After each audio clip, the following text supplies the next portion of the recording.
Bienvenue à New Providence. Je serai votre guide tout au long de notre visite.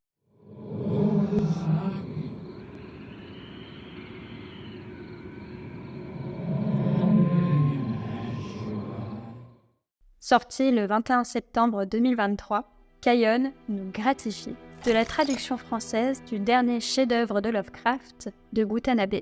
Cette fois-ci, nous plongeons dans la première partie du récit de L'Abomination de Dunwich, qui en comptera 3 au total. Fraîchement lu, j'avais envie de me poser et de pouvoir en discuter à chaud un petit peu avec vous, car ce fut une lecture courte mais intense. Si vous le suivez depuis quelque temps, vous savez que la dernière fois que j'ai parlé de Watanabe, ce n'était clairement pas pour en dire du bien. Effectivement, j'ai été très déçue de la sortie du Molosse, qui comportait plusieurs histoires qui me tenaient très à cœur. Mais nous pardonnerons le mangaka, étant donné que les histoires proposées en 2022 étaient des planches datant de 2014, initialement parues au Japon. Depuis, l'auteur a fait de grands progrès, que cela soit en termes de technicité, de narration ou de fidélité au récit Lovecraftien. Et la dernière parution, L'Abomination de Dunwich, est le parfait exemple de cette évolution. Il n'y aura pas dans cette vidéo de grand chapitrage. J'avais simplement envie de me poser pour vous parler tranquillement de ce que j'ai remarqué dans ce volume et qui pourrait éventuellement vous donner envie de lire et ou de ne pas abandonner cette collection. Surtout après la dernière parution qui était vraiment plus que moyenne. En tout cas, pour qui est pointilleux comme moi. Alors, on va un petit peu parler de ce volume et la première chose que l'on voit, évidemment, avec nos yeux, si on n'est pas aveugle, c'est que c'est un très bel objet. Voilà, comme à chaque fois, Caillon quand même a fait un très bel effort en termes de packaging, de prestige de l'objet. On est quand même sur une couverture en simili-cuir. Et vraiment, je trouve que tous les autres volumes, ça participe vraiment à l'ambiance et au côté un peu luxe que les histoires Lovecraftiennes peuvent avoir. Enfin, en tout cas, le cuir, c'est un peu ce côté ancien, mystérieux, je trouve. Et je trouve que c'est une très bonne idée de faire des couvertures ainsi pour du manga. Et puis voilà, dans une bibliothèque, ça fait toujours très beau. Lorsque l'on ouvre l'ouvrage, on tombe ensuite sur de très jolies planches en couleur. Elles sont pas nombreuses, je pense que c'est très long à faire, mais c'est toujours agréable d'avoir l'ambiance un petit peu colorimétrique du manga, en sachant que en général, toujours en noir et blanc. Et là, on a vraiment une mise en ambiance colorée qui est toujours très appréciable chez Watanabe. Je trouve que ça rend vraiment justice au travail de l'artiste aussi, qui travaille déjà très bien en noir et blanc. Mais en couleur, ça donne une autre texture, une autre dimension et ça nous permet de, je trouve, mieux plonger dans le récit. Avec ces planches en couleur, on a également des petites citations, que ce soit du texte de Lovecraft ou d'autres auteurs qui sont ajoutés sur ces planches en couleur, qui permettent là aussi, je trouve, de rentrer un petit peu plus dans l'univers du manga, du volume qui nous est proposé. Je pense que pour le coup, la citation qui a été proposée pour le texte Lovecraftien, j'aurais peut-être choisi autre chose, bien qu'elle soit très évocatrice. Et pour les autres citations, vraiment, je suis agréablement surprise de pouvoir retrouver du Charles Lamb. Et la petite partie qui a été citée et qui est très à propos vient de son ouvrage Des sorcières et autres peurs nocturnes. C'est des petits détails, je trouve, dans la mise en page qui permettent d'ajouter quelque chose à la lecture de l'ouvrage. Et pour toujours parler de toutes les caractéristiques, on est sur du 210 pages, mais on reviendra dessus un petit peu plus tard, et on est donc sur 5 chapitres. Le premier étant à Dunwich, le second Naissance, le troisième Le Garçon, le quatrième Les Engoulevents, et le cinquième La Porte. Mais avant d'aller plus loin, pour ceux qui ne connaissent pas cette nouvelle de Lovecraft, rédigée en 1928 et publiée en avril 1929 dans Weird Tales, Voici un petit résumé. À Dunwich, un village reculé de l'État du Massachusetts, une albinos répondant au nom de Lavinia Watley met au monde un enfant étrange, Wilbur, de père inconnu. Appartenant à une branche dégénérée de la famille Watley, Lavinia réside dans une ferme isolée avec son père, le vieux Watley, érudit autodidacte qualifié de sorcier.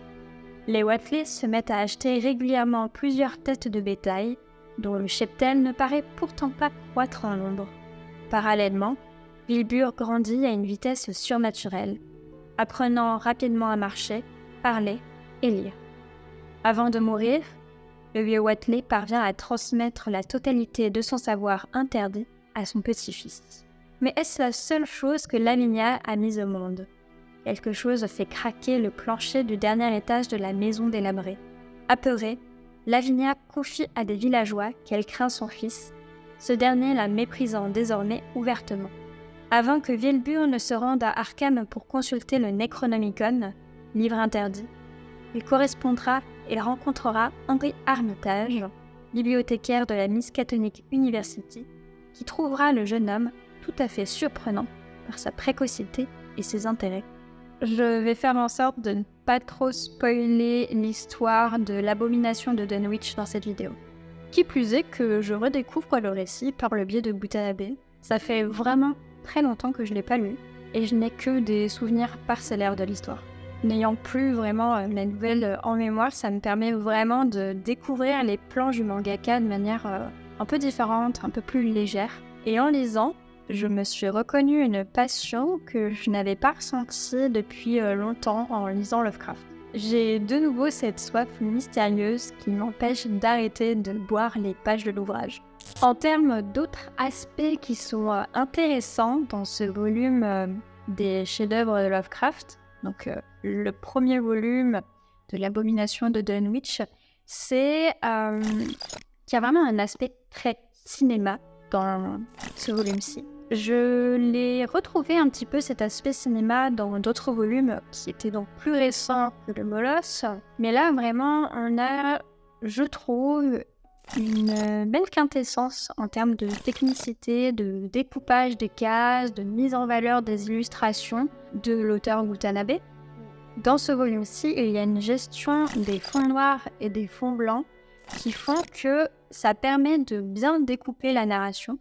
Ou par exemple, les passages un petit peu de l'ordre du souvenir, du flashback, vont être avec un fond noir et des cases par-dessus, tout simplement, l'encadrement est noir.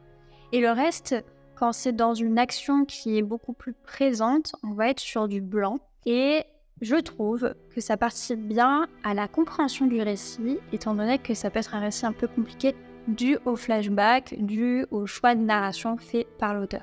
En plus de ça, il y a une très belle gestion du petit et du grand, où on va avoir des pages classiques de manga avec des petits découpages qui sont somme toute assez classiques dans un manga. Et puis après, on va avoir de très grandes planches, des illustrations pleines pages, avec un rythme presque millimétré, je trouve, où c'est très bien dosé. On va avoir plein de petites pages, puis après une grande image, puis plein de petites pages, puis grande image, etc. etc. Et ça permet là aussi de faire respirer la lecture, de profiter de l'instant, d'avoir un joli rythme dans le récit, en sachant que dans ce volume-ci, je trouve que la narration est plutôt intelligente. Elle est bien mesurée, peut-être un peu trop, mais on verra ça après. Et ça participe vraiment au mystère. On a des choses très détaillées, puis d'un coup quelque chose de très grand, toujours très détaillé avec Butanabe, mais qui nous oblige à regarder dans les recoins, à deviner les petits indices qui sont laissés par l'auteur, à vraiment être dans l'instant de l'image et d'être dans quelque chose qui nous oblige à prendre le temps. Voilà, et c'est en ça que je trouve que le découpage là de ce volume-ci est très intelligent parce que l'œil respire, la narration respire, donc il n'y a pas du texte tout le temps partout, c'est vraiment un petit pack, généralement je trouve, et après le reste du temps c'est de l'observation, c'est un travail d'enquête limite, et c'est là où je trouve qu'on a une belle preuve Lovecraftienne, c'est qu'on a ce côté un petit peu enquête dans cette histoire qui est quand même une aventure assez rocambolesque, on va pas se mentir, pour les connaisseurs. Ensuite, évidemment, le récit de base de Lovecraft, il y avait pas mal de références folkloriques très discrètes. Et bien là, je les retrouve une nouvelle fois dans ce volume-ci où elles sont très bien mises en image et c'est toujours très agréable vraiment pour ceux qui apprécient l'histoire, le folklore. Vraiment, on a de la matière visuelle très très intéressante, surtout avec la représentation de Wilbur qui ressemble très très fort à un satyre. En plus de ça, en termes de technicité, je trouve que le dessin ressemble très fort, en tout cas j'en ai l'impression, à de l'animé. Vraiment, c'est pour ça que ça m'a donné un peu ce sentiment un peu de cinéma, d'écran, de quelque chose qui bouge en fait, surtout avec la gestion de la texture de Watanabe qui est tout simplement exceptionnelle, hein, bien plus que les personnages. Là, je trouve qu'il y a une nette amélioration sur les visages, sur l'anatomie des personnages, très clairement. Et donc, ça donne un plus au récit, à l'exploration visuelle. Je trouve qu'il y a tellement d'amélioration justement sur ce côté-là que ça donne un côté presque animé. On a vraiment l'impression en tournant les pages qu'on a à faire un animé tellement le trait est devenu de plus en plus propre. Et ça vraiment, j'adore. J'adore la sensation que ça me procure. C'est une sensation dont j'ai beaucoup de mal à l'exprimer, mais pour ceux qui me liront, vraiment, dites-moi ce que vous en pensez parce que j'avais vraiment l'impression de ce côté anime. Qu'on lit et on ne regarde pas forcément sur un écran. Et le dernier point, comme d'habitude, Watanabe, la gestion des textures, la gestion du poisseux, de l'ambiance, vraiment, c'est ce qu'il fait de mieux. Et là, une nouvelle fois, je suis très heureuse de le retrouver. J'espère que ça vous plaira pour ceux qui le liront aussi parce que vraiment, toutes ces textures, toutes ces choses qui dégoulinent, on a l'impression que ça... Ouais, que le papier, en fait, est brûlé, avec les peaux qui le sont ou qui sont déformées. Bref, il y a quelque chose de dérangeant dans son trait et pourtant, c'est contenu dans des toutes petites cases ou alors à un format plus ou moins A4 quand c'est des pleines pages. Voilà, en termes de technicité, là, on est sur du très beau et en termes de narration aussi. Donc, vraiment, ça fait un bête de contraste entre la dernière sortie, le Molosse, qui étaient des vieilles planches, et les dernières planches là qui datent de 2023, si je dis pas de bêtises, 2022-2023, et où on a vraiment, on voit le gap, quoi, on voit l'évolution du mangaka, de sa technicité, de sa façon de raconter, de son immersion dans le lore Lovecraftien, donc ça fait vraiment plaisir. C'est une très belle découverte, c'est une très belle lecture, mais voilà, c'est pas tout quand même. Ce volume a vraiment tout pour plaire en termes de qualité d'objet. Il est beau, il est très beau, il est bien raconté, il est très bien raconté. Mais alors, il y a un gros défaut, c'est que cette histoire, elle est peut-être un peu trop bien découpée. En effet, on se retrouve avec 210 pages, 5 chapitres, pour la modique somme de 18 €. En sachant qu'il va y avoir 3 volumes pour cette unique nouvelle, je vous laisse faire le calcul, nous sommes à presque 60 € l'histoire. Ça me semble légèrement excessif, hein. Même si l'abomination de Dunwich fait partie du corpus Lovecraftien le plus populaire du lore, hein. Après, je suis peut-être la seule à trouver ça complètement abusé, donc n'hésitez pas à me dire en commentaire, hein. Bien que il me semble que je suis pas la seule à m'en plaindre. Mais voilà, clairement, c'est la seule tache noire de l'adaptation de ce récit. Le fait qu'elle soit surdécoupée, très certainement pour des raisons financières. Mais bon, on va dire qu'il faut bien faire tourner la maison. Enfin voilà, je fais le tour. J'espère avoir été la plus exhaustive possible, bien que ça soit une réaction à chaud. Si vous l'avez lu, n'hésitez pas à me donner votre avis sur votre lecture. Ça se trouve, je suis la seule à avoir aimé cette lecture en tant que bonne fangirl du mangaka et de Lovecraft. Si vous avez aimé cette vidéo, abonnez-vous, likez, partagez. Et sur ce, on se dit à la prochaine fois.